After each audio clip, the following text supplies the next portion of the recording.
Hello students, आज हम लोग कक्षा 12वीं में आगे पढ़ेंगे जैव अणु वाले चैप्टर में ग्लूकोज की संरचना।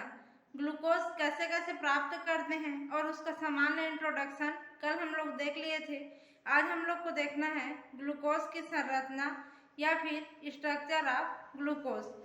तो इसमें देखते हैं कि जो ग्लूकोज है उसमें कार्बन की संख्या 6 ठो रहती है और हाइड्रोजन की संख्या है 12 ठो और उसमें ऑक्सीजन भी 6 ठो रहता है। तो उसका अणु सूत्र हो जाएगा C6H12O6। ये हो गया ग्लूकोज। अब इसका संरचना सूत्र देखते हैं तो CHO माने कि एक एल्डिहाइड ग्रुप पाया जाता है CHO। उसके बाद देखते हैं तो CHOH का 4 अणु पाया जाता है, माने कि हाइड्रोक्सी ग्रुप 4 ठो रहेगा और CH ग्रुप भी 4 ठो उसमें पाया जाएगा। उसके बाद देखते हैं तो CH2OH ग्रुप 1 ठो पाया जाता है, माने कि 1 ठो एल्कोहल ग्रुप पाया जाता है और यह जो एल्कोहल है प्राथमिक प्रकार का एल्कोहल रहता है।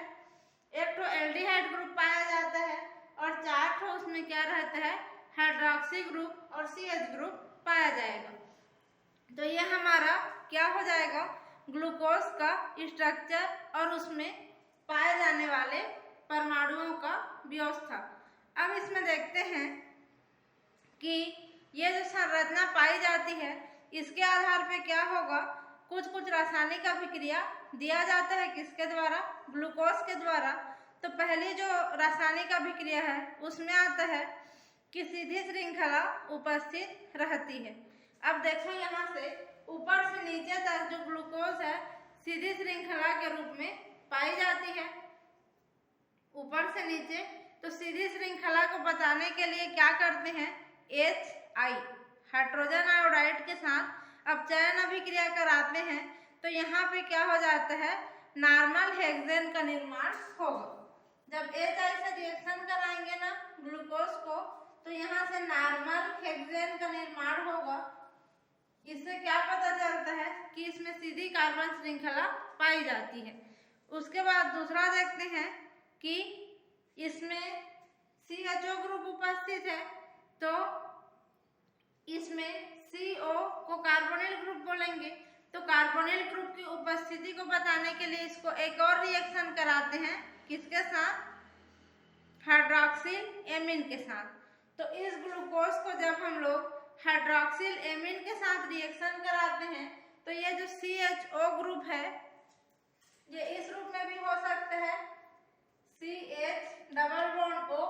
तो जब इसको क्या कराएंगे, हाइड्रोक्सिल एमीन माने कि NH2OH के साथ रिएक्शन कराएंगे तो यहाँ से क्या होगा, इसमें का जो H2 है और इसमें का O है, H2O बन के बाहर निकल जाएगा और यहाँ पे क्या बन जाता है, NOH का निर्माण हो जाएगा। इस प्रकार से अब इसको क्या करते हैं, अगर हम लोग CN के साथ रिएक्शन कराते हैं हाइड्रोजन साइनाइड के साथ तो वहां से साइनाइड वाला प्रोडक्ट बनता है। तो यहाँ से पता चलता है कि इसमें 1 ठो कार्बोनिल ग्रुप उपस्थित है। अगला देखते हैं एल्डिहाइडिक समूह की उपस्थिति।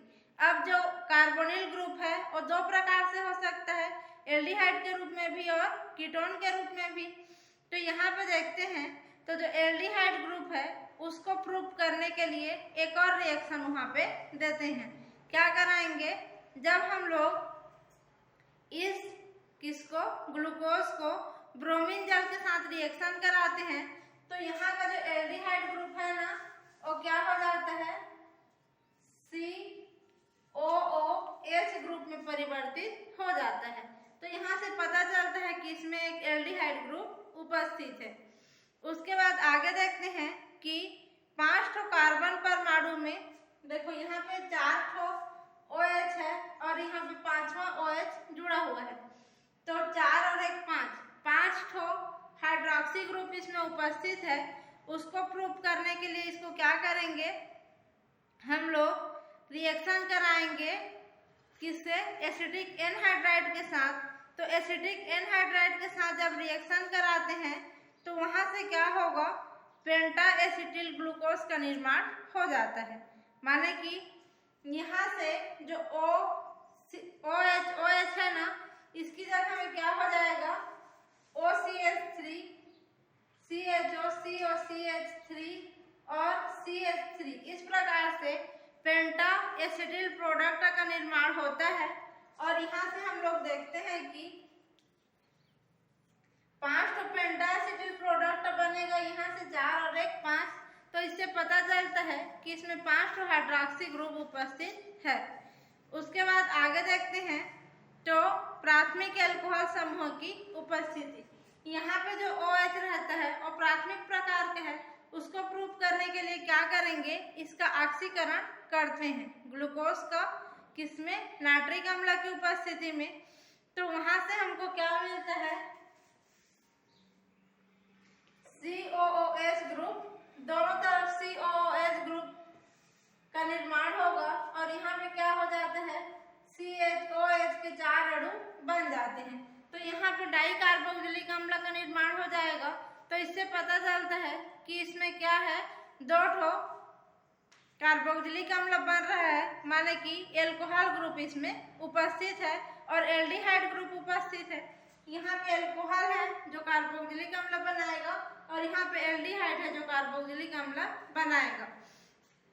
उसके बाद आगे देखते हैं, इन सब रिएक्शन के बाद यह निष्कर्ष निकाला जाता है कि जो ग्लूकोज का स्ट्रक्चर है वो किस रूप में रहेगा, CHO, यहाँ पे C 2 2 4 5 और यहाँ पे CH2OH, ये 6वां हुआ। उसके बाद देखते हैं कि इधर OH, यह H, यह H। उसके बाद देखेंगे तो ऊपर वाला OH राइट हैंड साइड में रहता है, ये लेफ्ट हैंड साइड में, और ये वाला जो OH है ना, इसमें का OH इधर रहेगा और H इधर रहेगा। तो इस प्रकार की जो टोटल स्ट्रक्चर हमको ग्लूकोज का देखने को मिलता है। तो इसमें क्या होता है, 2 ठो रूप पाया जाता है। पहला है D रूप और दूसरा है L रूप। D रूप वाले को प्लस रूप भी कहते हैं और L वाले को माइनस रूप में भी कहा जाता है। तो D का मतलब होता है डेक्स्ट्रो रोटेटरी और L का मतलब है लियो रोटेटरी। उसके बाद आगे देखेंगे कि इसका जो D रूप है और L रूप है, दोनों के बीच अगर हम लोग दर्पण को रखते हैं तो D वाले का जो इमेज है L के समान दिखाई देगा और L वाले का इमेज D के समान दिखाई देता है। तो यह हो गया इसका D और L रूप ग्लूकोज का। उसके बाद इसमें आगे हम लोग देखते हैं तो यहाँ तक हम लोग को क्या पता चला है, ग्लूकोज का स्ट्रक्चर पता चला है। तो जो ग्लूकोज है इसमें यहाँ पे CHO ग्रुप पाया जाता है, एल्डिहाइड ग्रुप। तो इस ग्रुप को अगर हम लोग क्या करेंगे, फैला करके लिखेंगे तो C+OH इस रूप में लिख सकते हैं। तो यह हो गया ग्लूकोज का स्ट्रक्चर। अब अगर हम लोग ग्लूकोज का क्या करेंगे, साइकिल प्रकार का स्ट्रक्चर देखते हैं जिसको विपरीत श्रृंखला कहा जाता है। तो उस श्रृंखला में क्या हो जाता है, ये जो यहाँ का OH है और यहाँ का H है, ये क्या करेगा, -H2O बन के बाहर निकल जाता है। तो ये हट जाएगा और यहाँ का OH हट जाएगा और ये वाला जो O है ना, ये यहाँ पे बीच में आ जाता है और यहाँ से इस प्रकार से क्या बन जाएगा, हमारा साइकिल प्रकार का स्ट्रक्चर बन जाता है जिसको ग्लूकोज की विपरीत श्रृंखला कहा जाता है। तो यह हो गया ग्लूकोज का विपरीत श्रृंखला वाला यौगिक, विपरीत श्रृंखला यौगिक वाला स्ट्रक्चर। इसके बाद देखते हैं पायरेनोज संरचना। तो जो ग्लूकोज है ना, उसकी पायरेनोज संरचना को, इसी संरचना को हम लोग क्या करते हैं, इस प्रकार से हेक्सा रूप में लिखते हैं। तो यह जो ऑक्सीजन है ना, वो यहाँ पे आता है। उसके बाद देखते हैं कि ये ऑक्सीजन यहाँ पे आएगा और ये जो CH2OH है, ये वाला, ये यहाँ पे आ जाता है CH2OH इस रूप में, और इसमें का जो एक हाइड्रोजन है यहाँ पे आएगा देखते हैं तो यहाँ पे आता है H, इसमें OH, और इन सब में भी क्या हो जाएगा, यहाँ H, यहाँ पे आ जाएगा OH, यहाँ H, यहाँ पे OH, और इसमें जो OH और H, तो ये CH2OH यहाँ का है, ये वाला है। उसके बाद इसमें इतना ही रहता है। अब देखेंगे ये जो ऑक्सीजन ये वाला है, फिर ये जो CHOH ये वाला है, फिर ये वाला को यहाँ पे आया है, ये वाला यहाँ पे आया है, और ये वाला यहाँ पे आया है। तो इसमें 6 टोटल कार्बन है और ये रहेगा CH। तो इसमें का जो 6 कार्बन है, इस प्रकार से जब साइक्लिक स्ट्रक्चर बनाता है तो इसको पायरेनोज स्ट्रक्चर बोला जाता है। तो ये हो गया ग्लूकोज का पायरेनोज स्ट्रक्चर। तो यहाँ पे ग्लूकोज का जो स्ट्रक्चर है कंप्लीट होता है। अगली क्लास में हम लोग फ्रक्टोज के बारे में पढ़ेंगे। अभी के लिए बस यहीं तक, यहाँ तक स्ट्रक्चर को बना करके देखना। नेक्स्ट क्लास में इसके आगे का हम लोग पढ़ेंगे, जिसको फ्रक्टोज या फल शर्करा के नाम से जाना जाता है।